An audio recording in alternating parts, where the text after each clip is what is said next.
Welcome to Autism Talk. It's so good to have you here watching a video again. I appreciate every last subscriber that I have. I appreciate each and every one of you. Shout out to my Texas family that has joined and subscribed to my YouTube page. Thank you, thank you, thank you for the support. Thank you for a beautiful visit and hosting, having conversations with you and sharing your concerns and ideas and thoughts about autism. I appreciate every last one of your conversations, and I shall implement or include the ideas and topics that you guys have suggested for me. So at this point, what I'm going to do is continue with the anxiety in children or with people with autism. Okay, I want to do some key points, kind of reiterate what my last two videos were about with anxiety. Some key points to understand or to know is that autistic children and teenagers can experience anxiety more intensely and more often than typically developing children. Okay. Um, Also, managing anxiety starts with identifying anxiety triggers and recognizing anxious feelings. Okay. Another key point is there are strategies for managing anxiety that may include relaxation, some visual supports, and practice for stressful situations. Yes, I know people think like practice. Yes, actually practice. So maybe, set up a little fake scenario or a discussion or whatever about it, or have some stories told or whatever, and sharing those stressful situations and practice the new skills that you want them to do. Okay. So those are some key points for anxiety with people with autism. All right. I want to say I did do a video about people having autism. I mean, having anxiety. Excuse me for that mistake. Also, that the signs of anxiety. Um, to identify some of the triggers of anxiety. And then I believe I provided some ways to help people with autism to recognize their anxiety and to calm them down or prepare them for anxious situations, okay? Like keeping them calm and everything, or trying to find out what works for your person. All right. Everything may not work for the same person or people, but find out what works for your person. Okay. May it be a child, a teenager, or an adult. Okay. They all experience anxiety at some point, and they experience that anxiety more often than the general typically developing people, and it may be a lot more intense. Okay.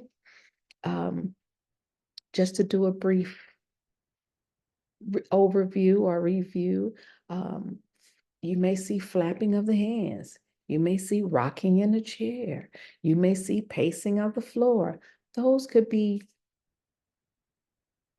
signs of the person having anxiety, can't deal with the situation or trying to deal with the situation. Okay. Pay attention to your person. What are some of the signs of anxiety that they're experiencing? Their stomach might start hurting. I'm like, oh, my stomach. They might get a headache. They might become sleepy. They just want to sleep. They just want to sleep. It's a lot of different things. So you need to pay attention to your person. And if you have two people in your home with anxiety that has autism, guess what? They may not be the same. They may be different, just like everybody else in your household. Okay, so pay attention to those signs.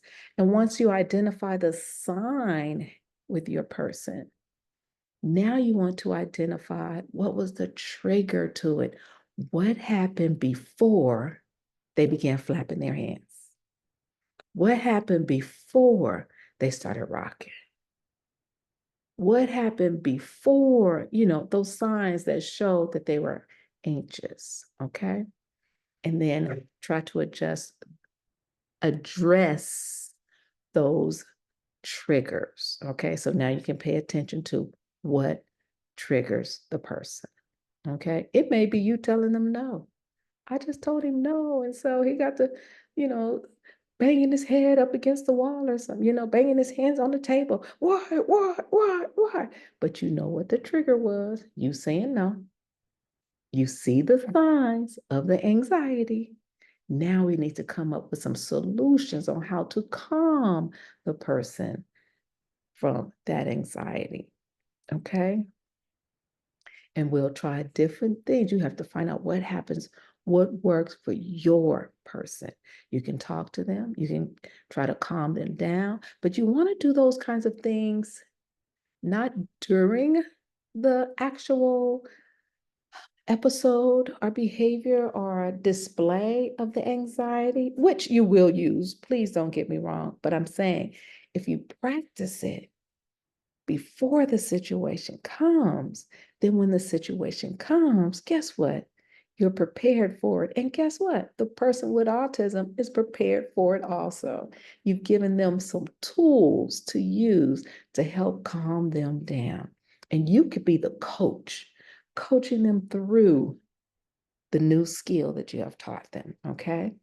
So there are suggestions. You can have them, breathe, take deep breaths, breathe 10 times. Talk to me. What's going on? What's in your mind? Get what's on your head. What are you thinking about? Why are you upset? Maybe you need to talk with them. Maybe they're not listening to that. Maybe you need to put some calm music in the background. You know some of their favorite things. They might want to hear that favorite song or that calming music that you use. Some of us, we use rosemary, some herbs and things, fragrance in the room. You know what works for you. And if you don't know, guess what? Now it's time for us to try to find out what helps to calm him down. Okay. And not just giving in to what, let's say you saying no to him, and maybe it's to protect him. It's a safety no, like, no, don't do that. No, stop. And so you don't want to go ahead and be like, all right, you can go ahead and do this. Like, no, maybe he's running out in the street. I don't know. But you want to stick to your answer and your response. You want to teach another skill on how to respond to when you're being told no. Okay. I'm thinking of a time, for example, maybe, you know how the kids are today. They love their iPads or cell phones or the electronic devices. And maybe you've told him, no, he can't do his electronic device. All right. We know how that goes, right? Kids go insane, not just kids with autism. Okay. Please. But here we have someone with autism and we tell them no, or we take their iPad away from them while they're playing the game. And now they're jumping up and down or screaming or yelling or something like that. And so you already know what the trigger is. You took the iPad. You know what the signs are. He's yelling and screaming, jumping up and down. Now, how are we going to calm him down? Okay, and we want to stick to calming him down because I don't want you to just give, like, here, take the the laptop, the iPad back. It's You need to stick to what you have put in place. And now we're trying to teach new skills on how to address when you've taken the iPad away. So before you even have those situations, you can even say, when mommy takes or whomever takes the iPad away, it's only for 5 minutes. It's only for 10 minutes. It's only for 2 minutes. Okay. I need you're explaining that because they can comprehend that. Okay, they understand that. It's like, okay, you're going to have to, give me the Chromebook, the iPad for 3 minutes. And once the 3 minutes are up, I'll give you that iPad back. Or maybe he did something, once you apologize to your baby sister, I'm making up scenarios as I'm, discussing this. But you can give him the heads up of what, your expectations are. Don't just take the iPad, and that's just it. You need to communicate with them. All right. You can have the iPad back in 10 minutes. You can have the iPad back when you sit down. You can have whatever your scenario is. Okay. Let's calm down. And then you're practicing that.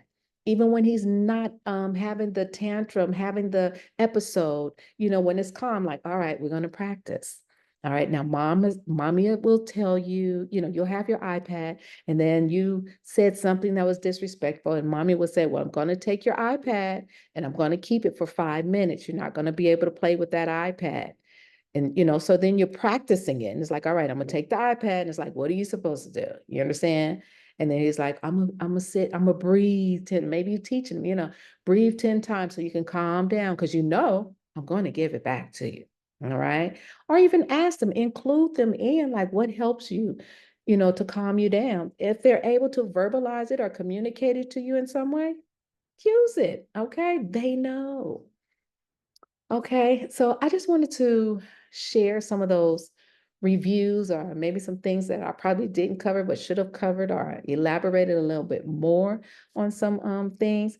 And I do want you to know children with autism, or people with autism, do have anxiety just like the rest of us. It just may be a little longer, a little more intense, and they may experience it a lot more than we do.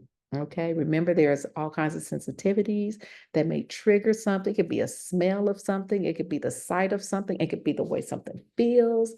It, there's a lot of things, so you have to pay attention to a lot of those things. And just imagine you being in their shoes and they're trying to communicate this to you and don't know how to communicate that this bothers them, or this is so sensitive to them, whether it be a fragrance, whether it be, it's too cold, maybe something's too prickly, it could be a lot of things. Okay. So pay attention to those things. Pay close attention. Believe me, they're not just doing it just to be doing it.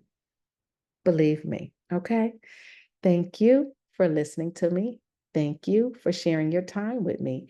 Make sure you share the video, the website. My bad, I apologize. Make sure you share my YouTube page channel with family and friends, and make sure you subscribe. That is very important that you subscribe. Thank you. Have a great evening, and I'll see you on the next video.